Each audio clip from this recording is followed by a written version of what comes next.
this is hole 1. We're going to drive from the tee pad, and the hole is down the end of the rugby field.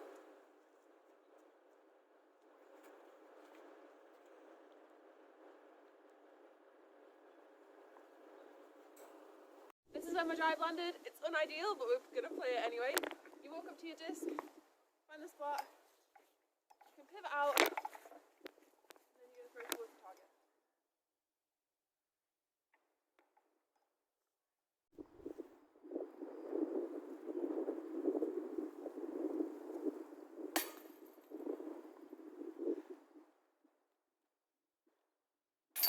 And that's the 4 to start the round.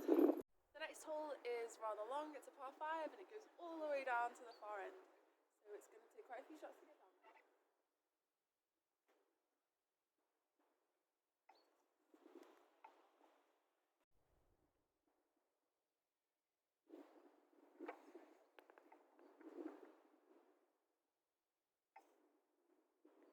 So we made it through the first 2 gaps, so now we're going to attack for the birdie. It's just going to be a short mid-range shot.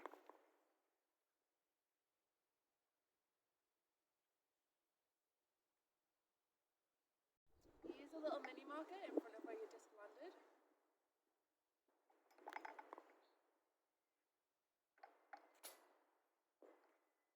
And we missed the birdie. In disc golf, some areas are out of bounds. For example, this road on hole 3. If we land on it, we get a penalty shot and we have to take it from back where it crossed over.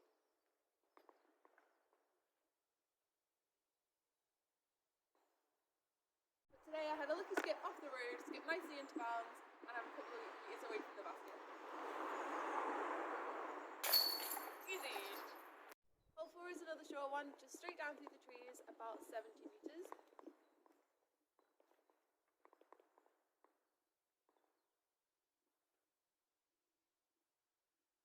We're stuck behind a tree, so I'm going to pivot out. You can pivot as far as you like, just not close to the basket.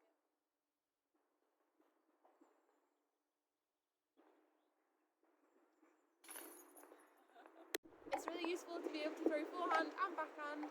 Some shots will require the shape of a forehand.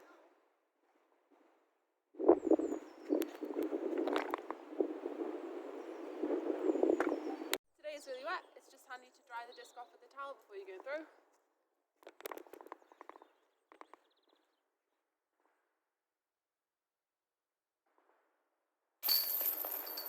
Hole 6 is another long hole. It's about 170 meters, par 4, and it bends around to the right, so we're going to throw a forehand off the tee.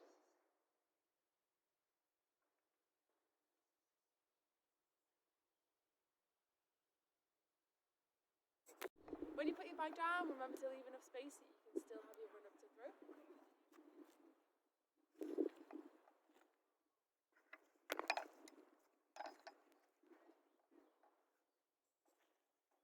Currently about 12 meters out, but because it's going up a hill, it means that you have to throw it further.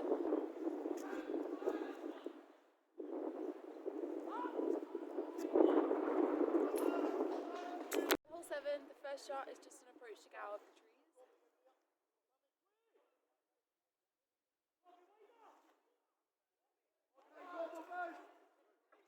This is a nice short layup, probably only 30 meters, and it should be an easy tap in from there.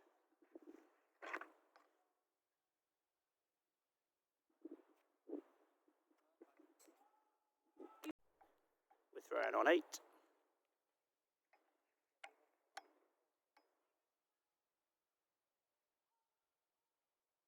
So we're probably about 20 meters out, and this shot is for eagles, so 2 under par.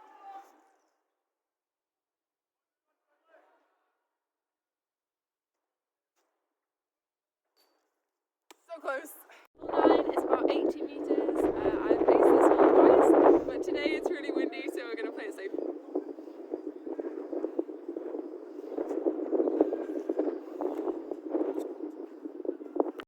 Unfortunately, I bounced out of bounds, so we are going to take it from a meter in, which you can measure with your feet. Place a marker, and then take it. So that concludes the front 9. We're sitting on 1 under just now. We're just going to let a couple of little groups play through and have a snack before we go on to the back 9. My bag is from Glasgow Disc Golf Club. It has lots of big pockets for things like drinks and towels, lots of space for discs, and most importantly, a big snack pocket.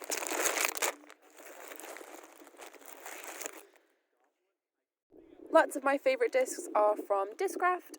I currently throw some Discraft Nukes, a Discraft Hades, a Malta, and of course a Discraft Buzz.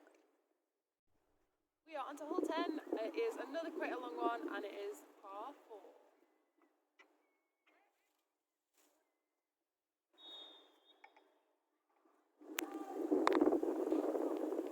This should just be another short, easy approach for a birdie. It's about 30 metres again.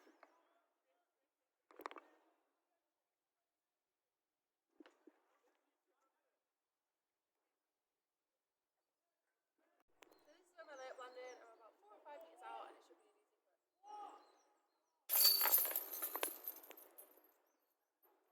So hole 11 is about 90 metres. It's just a nice, easy, straight shot. So I'm going to throw a mid-range.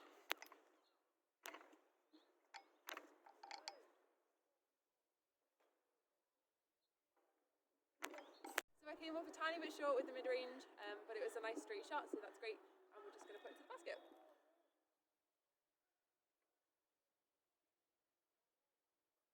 Oh! I was really overconfident, shot way past the basket, so we're going to have a test of putt coming back.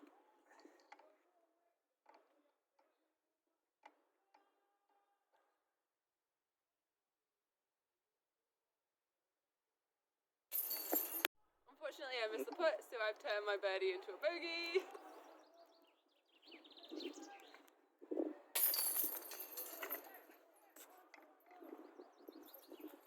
Hole 12 is another short hole. It's probably only about 65 metres, but it's quite tricky because you have to fit it through a small gap.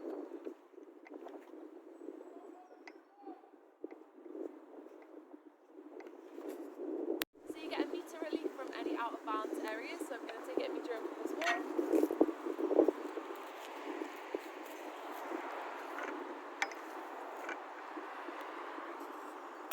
That's a birdie.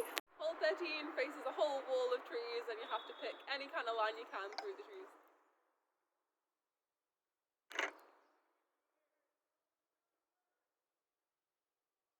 And we made it through! This is about 40-metre approach shot, so it should be nice and easy into the basket for a birdie.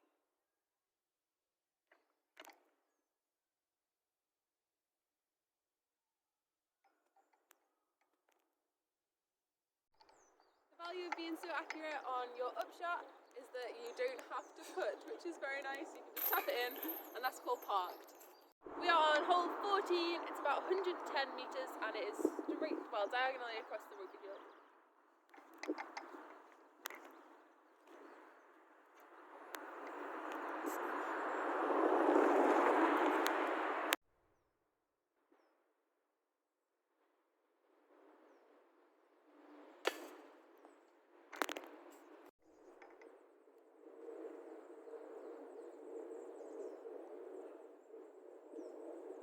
Woo! 15 is really short with nothing in the way, so to stop you from going too far, I'm going to throw really high with lots of IO.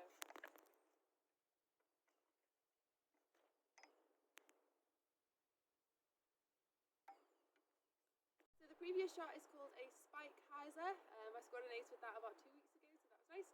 It leaves you with a really nice short birdie putt.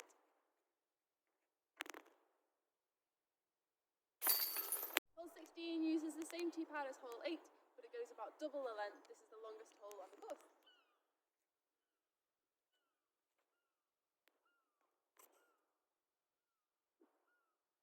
Like an ultimate, the wind matters in disc golf. Now we're going downwind. The disc will turn over slightly less than it would normally.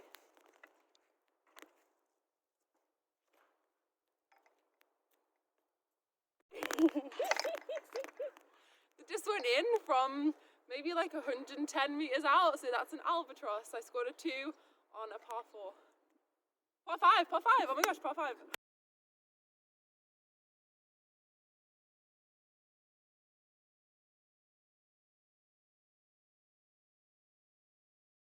Hole 17 uses the same tee pad as hole 2.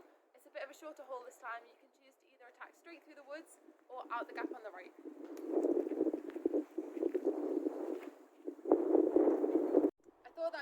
marked, but I've ended up behind a tree, so I'm going to just place my marker and then I'm going to straddle out.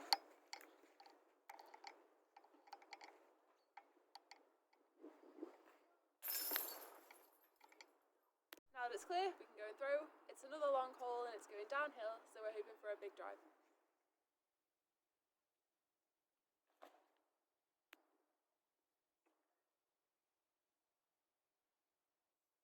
Alright, the second shot is a really long layup, so we're going to go with an overstable disc to try and combat this wind that we're throwing straight into.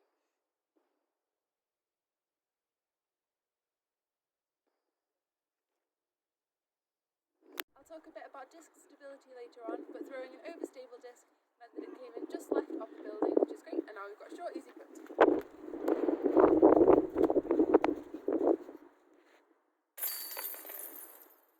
18 holes done and dusted. Thank you very much for sticking with me. My final score was 9 under, and I'm going to be telling you a little bit more about disc golf shortly.